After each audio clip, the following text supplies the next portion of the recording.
Karibu kwa mara nyingine tena mtazamaji wa The World News katika kipindi hiki cha ulimwengu wa siasa. Mkuu wa NATO anayaonya mataifa yake kwamba kuna tishio kubwa la hypersonic la Urusi. Mkuu huyo wa NATO Bwana Mark Rutte anasema kwamba mataifa hayo ya NATO kwa sasa yanapaswa kuwa tayari kutokana na ukweli kwamba Urusi ina makombora mazito ya hypersonic, makombora ya masafa marefu yanayoweza kulifikia taifa lolote la NATO, na hivyo ni wakati ambapo mataifa hayo yanapaswa kuwa makini kwanza katika suala la ulinzi, lakini pia bajeti zao za kiulinzi. Hata hivyo, kupitia taarifa aliyoitoa anasema kwamba Urusi inaweza kuwa tayari kufanya shambulizi dhidi ya NATO kwa wakati wowote katika kipindi hiki. Wakati Urusi inaanzisha vita nchini Ukraine, ilijua wazi kwamba kuna uwezekano wa mataifa ya NATO yakaingilia kati vita hivyo, lakini ni uhalisia uliopo kwamba baadhi ya mataifa ya NATO yaliamua kuingia vitani dhidi ya Urusi.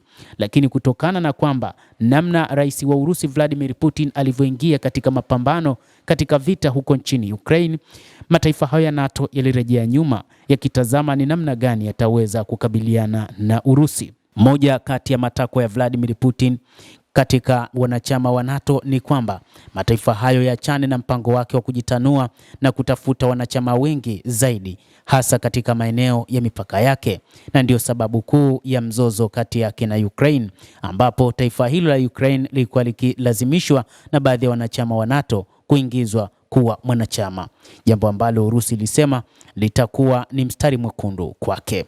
Hata hivyo, kutokana na hali hiyo, Bwana Mark Rutte anayaambia mataifa wanachama wa NATO kwamba Urusi inaweza kuwa tayari kufanya shambulizi kwa mwanachama yoyote katika umoja huo wa kujihami wa NATO katika kipindi hiki. Hata hivyo, Rais Vladimir Putin ametangaza kuwa Urusi sasa inamiliki silaha za hali ya juu zaidi za nyuklia duniani, lakini pia inamiliki silaha zingine za masafa marefu na silaha zenye uwezo wa kufika popote katika ulimwengu. Hata hivyo, alizungumza hayo katika mkutano wa serikali. Alisisitiza juu ya mataifa mengine juu ya masuala ya usalama wa taifa lake. Hata hivyo, kauli hiyo iliungwa mkono na maafisa wakuu wa jeshi la Marekani ambao walikiri kwamba anuwai ya nyuklia ya Urusi kwa sasa pamoja na silaha zingine inazidi ile ya Marekani.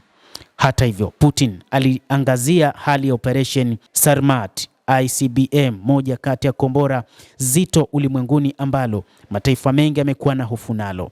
Hata hivyo, katibu mkuu wa NATO ameligusia kombora hili akisema ni moja kati ya makombora ambayo ni hatari zaidi kwa Urusi, ambapo huenda ikaamua kuyatumia ikichanganya na yale ya Oreshnik yaliyozinduliwa hivi karibuni.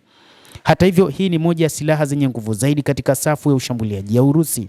Pamoja na maendeleo ya nyuklia, ametoa wito wa maendeleo mapana ya kijeshi, hasa kukabiliana na uzoefu na kupambana na NATO pamoja na mataifa pamoja na Ukraine. Hata hivyo, wakati huu mataifa hayo ya NATO yanalazimika kuongeza bajeti za kiulinzi ili tu yaweze kuhakikisha na uwezo wa kupambana na Urusi ambayo kwa miaka mingi ilijidhatiti kijeshi zaidi kuliko nchi yoyote katika nchi za Ulaya. Mtazamaji wa The World News, hayo ndio tuliokuwa nayo kwa wakati huu.